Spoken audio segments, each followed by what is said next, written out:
সকলোলৈকে নমস্কাৰ জনাইছোঁ। আজি মই তোমালোকক উচ্চতৰ মাধ্যমিক দ্বিতীয় বৰ্ষৰ জীৱবিজ্ঞানৰ উদ্ভিদ বিজ্ঞান অংশৰ প্ৰথমটো পাঠ জীৱৰ প্ৰজনন এই বিষয়ে কিছু কথা আলোচনা কৰিবলৈ লৈছোঁ।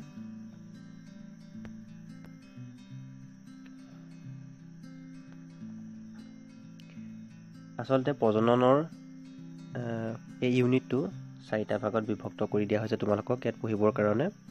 প্ৰথমটো পাঠ হৈছে জীৱৰ প্ৰজনন, তাৰ পিছৰটো পাঠ হৈছে সপুষ্পক উদ্ভিদৰ যৌন প্ৰজনন, মানৱ প্ৰজনন আৰু জনন স্বাস্থ্য। এই 4টা পাঠত বিভক্ত কৰি দিয়া হৈছে। আৰু আজি আমি প্ৰথমটো পাঠ জীৱৰ প্ৰজননৰ বিষয়ে আলোচনা কৰিবলৈ লৈছোঁ। আশা কৰিম তোমালোকৰ এই ভিডিঅ'টোৱে তোমালোকক যথেষ্ট পৰিমাণে সহায় কৰিব। আৰু যদিহে কিছুমান ডাউট থাকে তোমালোকে মোক কমেণ্ট কৰি সুধিব পাৰিবা।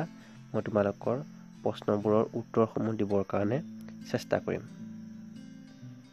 জীৱৰ প্ৰজনন হৈছে এটা অতি উল্লেখযোগ্য আৰু গুৰুত্বপূৰ্ণ প্ৰক্ৰিয়া।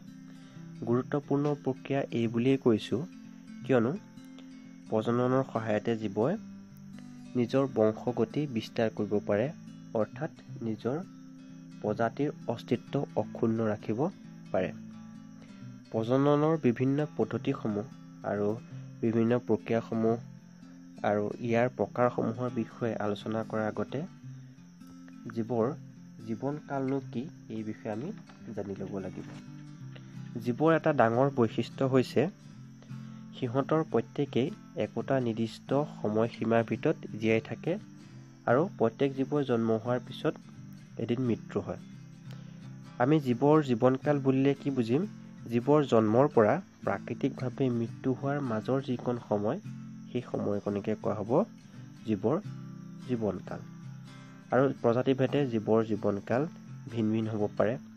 যেনে কাউৰীৰ জীৱনকাল 15 বছৰ, ভাটৌ চৰাই এটাৰ জীৱনকাল 140 বছৰ, এটা কাছৰ জীৱনকাল 100 পৰা 150 বছৰ হ'ব পাৰে। এই চিত্ৰখনত বিভিন্ন প্ৰকাৰৰ জীৱসমূহৰ জীৱনকাল দাঙি ধৰা হৈছে। আৰু এই জীৱৰ জীৱনকাল প্ৰধানকৈ 3টা দশাত বিভক্ত কৰা হৈছে। প্ৰথমতে জন্ম হয়, তাৰপিছত জীৱৰ বৃদ্ধি হয় আৰু বৃদ্ধি হোৱাৰ পিছতে মৃত্যু হয়। আৰু ইয়াৰ উপৰিও জীৱনকালসমূহক কেইটামান সৰু সৰু দশাত বিভক্ত কৰা হৈছে। সেইকেইটা হৈছে প্ৰথমতে জন্ম অৱস্থা পায়, তাৰ পৰা কুমাৰ অৱস্থা পায়, তাৰপিছত যুৱ অৱস্থা পায় আৰু বৃদ্ধ অৱস্থা পায় আৰু শেষত জীৱৰ মৃত্যু হয়। আৰু এই যুৱ অৱস্থাতে কি হয়? জীৱসমূহে কি কৰে? প্ৰজননৰ সুবিধা লাভ কৰে আৰু এই প্ৰজনন কৰিয়ে জীৱই নিজৰ বংশ বিস্তাৰ কৰিব পাৰে। এতিয়া যদি আমি প্ৰজননৰ সংজ্ঞা বিচাৰোঁ তেতিয়াহ'লে প্ৰজননৰ সংজ্ঞা আমি কিদৰে দিব লাগিব? জীৱই যি প্ৰক্ৰিয়াৰ দ্বাৰা তাৰ অনুৰূপ জীৱৰ সতি সন্ততি বা অপত্যজনো সৃষ্টি কৰিব পাৰে তাকে প্ৰজনন বুলি কোৱা হয়। ইয়াৰ কি হয়? অপত্যজনো জীৱৰ জন্মৰ পিছত পৰিণত অৱস্থা প্ৰাপ্ত হয় আৰু এই পৰিণত অৱস্থা প্ৰাপ্ত সময়ৰ পিছত আকৌ পৰিণত অৱস্থা হয়, বিকাশ হয়, বিকাশৰ হোৱাৰ পিছতে আকৌ সিহঁতেও প্ৰজননৰ সুবিধা লাভ কৰে, যুৱ অৱস্থা পায়, তাৰপিছতে আকৌ মৃত্যু হয়। এনেদৰে এই প্ৰক্ৰিয়াটো অহৰহ চলি থাকে আৰু এইটো এটা অতি গতানুগতিক আৰু স্বাভাৱিক প্ৰক্ৰিয়া। আমি যদি এতিয়া প্ৰজননৰ গুৰুত্ব চাওঁ, প্ৰজননৰ ফলত কি হয়? জীৱসমূহে নিজ নিজ প্ৰজাতিৰ অস্তিত্ব ৰক্ষা কৰিব পাৰে। আৰু 2 নম্বৰ কথাটো হ'ল চাৰিত্ৰিক বিভিন্নতাৰ সৃষ্টি হ'ব পাৰে। ইয়াৰ ক্ষেত্ৰত কি হয়? জীৱসমূহে নতুন জিনীয় বৈশিষ্ট্যসমূহ বংশানুক্ৰমে পিতৃপুৰুষৰ পৰা লাভ কৰিবলৈ সক্ষম হয়। আৰু কি হয়? এই চাৰিত্ৰিক বৈশিষ্ট্যসমূহে এই পৰিৱৰ্তনশীল হৈ থকা পৰিৱেশটোৰ সৈতে খাপ খুৱাবৰ কাৰণে জীৱসমূহৰ সহায় কৰে। এতিয়াহ'লে জীৱৰ প্ৰজননৰ প্ৰকাৰ। প্ৰজননৰ আমি 2টা ভাগত ভাগ কৰিব পাৰোঁ। এটা হ'ল অযৌন প্ৰজনন আৰু আনটো হৈছে যৌন প্ৰজনন। অযৌন প্ৰজননত কি হয়? এটা মাত্ৰ প্ৰজনক ব্যক্তি অৰ্থাৎ পেৰেণ্টছ জড়িত হৈ থাকে।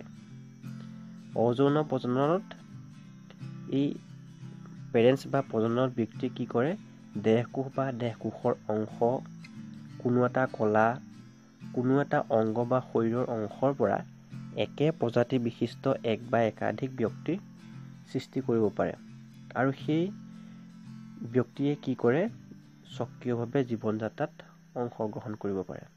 আৰু অযৌন প্ৰজননৰ ফলত যিসমূহ জীৱৰ সৃষ্টি হয়, সেইসমূহ জীৱ বাহ্যিক আৰু জিনীয়ভাৱে পিতৃপুৰুষৰ সৈতে একে হয় আৰু ইয়াকে ক্লন বুলিও কোৱা হয়।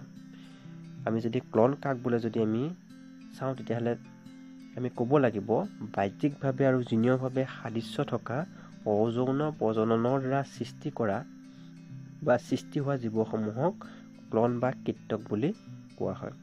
ইয়াত জনন কোষৰ মিলন নহয়, এই জনন কোষৰ মিলন নোহোৱাৰ ফলত যোজন কোষৰ সৃষ্টি নহয়। আনহাতে যৌন প্ৰজননত দুই ধৰণৰ প্ৰজনক ব্যক্তি বা পেৰেণ্টছ জড়িত হৈ থাকে আৰু ইয়াত কি হয়, জনন কোষৰ মিলনৰ ফলত যোজন কোষৰ সৃষ্টি হয় আৰু এই যোজন কোষটোৰ পৰা পৰৱৰ্তী নতুন নতুন প্ৰাণী বা উদ্ভিদৰ সৃষ্টি হ'ব পাৰে। আৰু ই এটা অতি জটিল আৰু দীঘলীয়া প্ৰক্ৰিয়া। অযৌন প্ৰজনন সাধাৰণতে নিম্ন খাপৰ জীৱসমূহ যেনে এককোষী, আৰ্দ্ৰপানী, বেক্টেৰিয়া, ভেঁকুৰ, শেলাই এইবিলাকৰ ক্ষেত্ৰত দেখিবলৈ পোৱা যায়। যৌন প্ৰজনন সাধাৰণতে উচ্চস্তৰীয় জীৱসমূহৰ ক্ষেত্ৰত দেখিবলৈ পোৱা যায়। আজিলৈ ইমানে। ইয়াৰ পিছতো খণ্ডত আমি ইয়াৰ পিছৰখিনি অৰ্থাৎ জীৱৰ অযৌন প্ৰজননৰ বিভিন্ন প্ৰকাৰসমূহ কি আৰু পদ্ধতিসমূহ এই বিষয়ে আমি আলোচনা কৰিম। ধন্যবাদ।